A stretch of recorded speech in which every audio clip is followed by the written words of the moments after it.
Hello বন্ধুরা, আসসালামু আলাইকুম। সবাই কেমন আছো? আমরা মাঝে মাঝে অনেক বিষয় কেউ না বলতেও বুঝতে পারি। ধরো একটা জায়গায় ১০ জন লোক আছে অথবা ৫ জন লোক আছে। তুমি আগে থেকে বুঝতে পেরেছো এখানে কাকে বললে যেতে পারে আর কাকে বললে সে যাবে না। তখন তুমি কি করলা?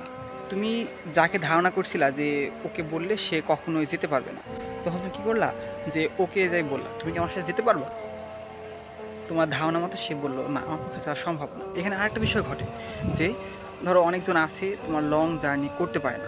ইভেন কেউ অনেকজন আছে যে অনেকজন লং জার্নি করতে পারে, তাদের কোনো সমস্যা হয় না। আর কিছু লোক আছে যে ধরো তোমার বাসা থেকে ১ কিলোমিটার যদি সে গাড়িতে চড়ে তো সে ক্লান্ত হয়ে যায়, অথবা যে কোনো কারণবশত ধরো সে লং জার্নি করতে পারে না। তো তুমি তাকে বললা যে লং জার্নি করতে পারে না, তাকে তুমি বললা, "তুমি কি আমার সাথে যেতে পারবা?"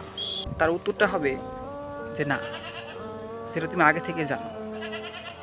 বিষয়টা অনেক মজার, তাই না? ভালো থাকো। আল্লাহ হাফেজ।